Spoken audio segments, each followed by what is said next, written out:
Bonjour et bienvenue sur la nouvelle chaîne Kaleidoscope Talk. Moi c'est Mike pour vous servir.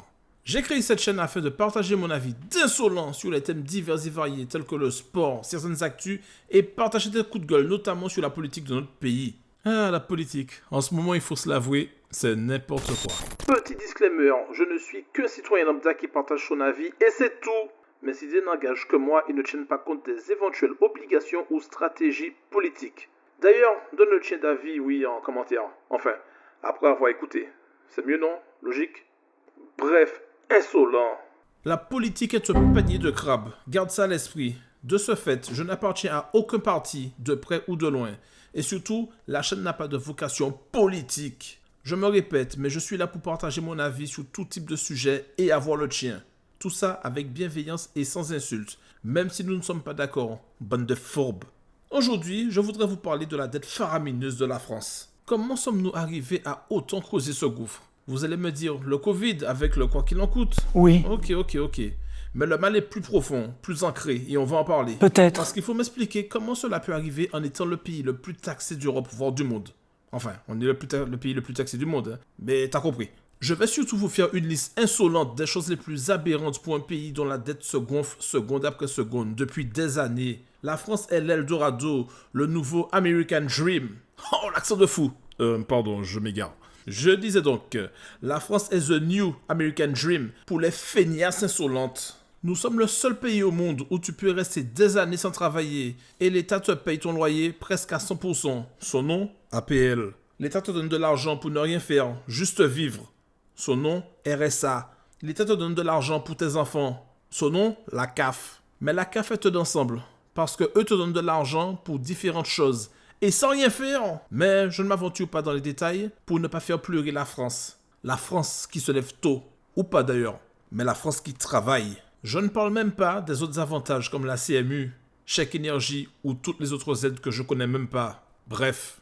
Toutefois, je ne crache pas sur les petits fous qui en profitent. Je les comprends. Et financièrement parlant, tu vis mieux comme ça que d'aller travailler pour un salaire misérable. Et que fais-tu en fin de mois?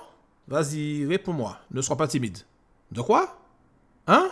Tu ne sais pas? Ah, excuse-moi. C'est que tu fais partie de l'autre groupe. T'inquiète pas, je te donne la réponse. En fin de mois, tu comptes les centimes. Et tu fais quoi aussi? Tu te serres la ceinture. La seule solution que nos dirigeants ont trouvée, je parle d'avant la censure du gouvernement Barnier, c'est augmenter et créer de nouveaux impôts.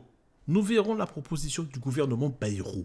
La chose qui m'a quand même choqué, c'est que ces insolents voulaient créer un impôt pour tous les propriétaires de chiens et de chats, sous couvert de la Commission européenne. Quand j'ai entendu ça, j'étais à deux doigts de leur envoyer Tony d'Esprit Dog, pour ceux qui ont la ref. Bref, je vais arrêter là et je vais te donner la solution. Mais si tu es d'accord avec moi, mets en commentaire Mike Président. Tu peux même le mettre plusieurs fois. La France distribue tous les ans de l'argent à d'autres pays, juste comme ça, parce que visiblement, nous sommes riches et visiblement, notre pays n'a pas de dette. La France a fourni 7,2 milliards d'euros de financement climat à destination des pays en développement en 2023, dont 2,8 milliards dédiés à l'adaptation au changement climatique.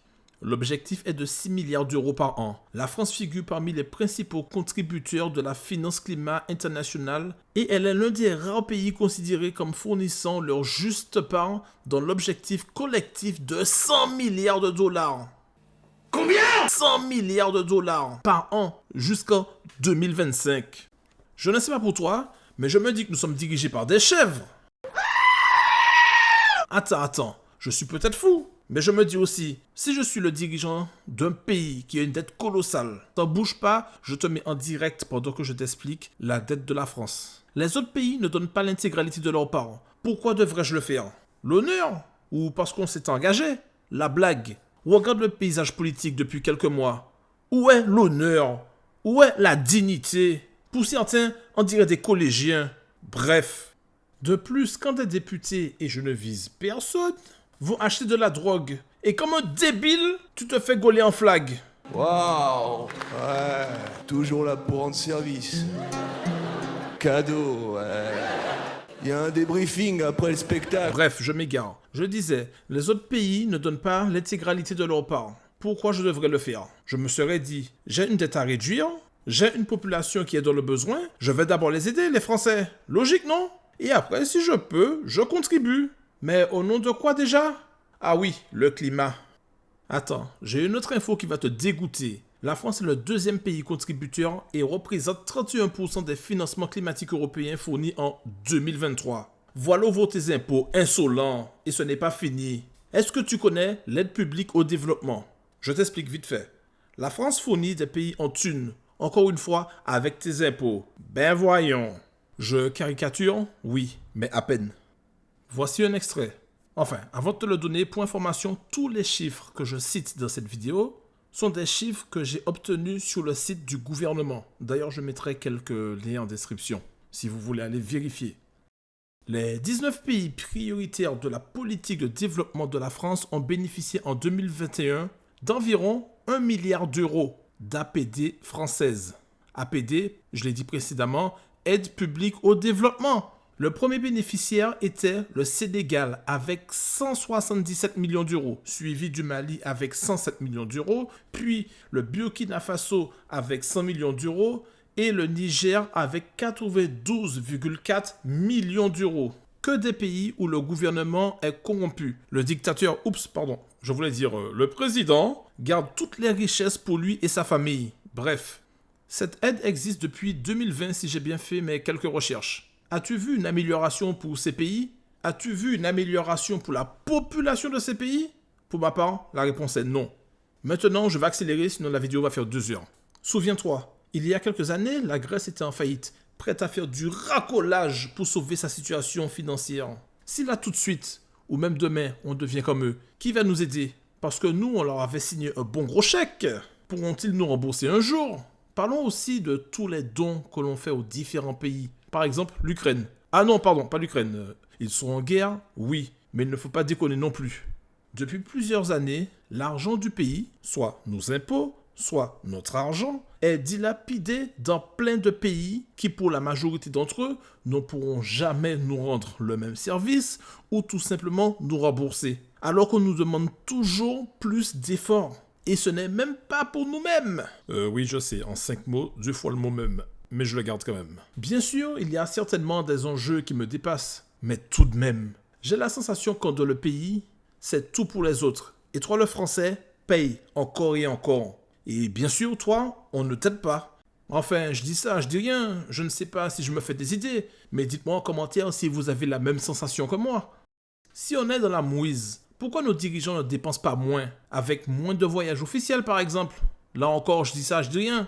Surtout quand tu emmènes 120 insolents avec toi. Ben voyons. Bref. Et pour finir, tout en ouvrant un autre sujet, car je ne vais pas développer, l'immigration. J'ai juste une proposition à faire.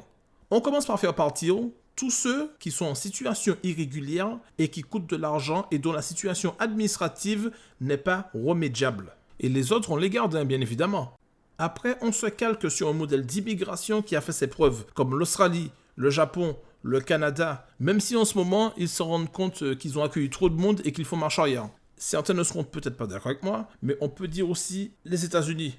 Les États-Unis d'avant, récemment là, depuis janvier. Dans les pays que je viens de citer, tu es accueilli si pour commencer petit insolent, tu sais parler la langue du pays dans lequel tu veux immigrer. Et tu as un certain temps pour trouver un travail. Tout ça pour dire que les quelques exemples que je viens de citer, eux, ils te disent goodbye si à un moment ou un autre, tu ne remplis plus les conditions pour rester. Goodbye.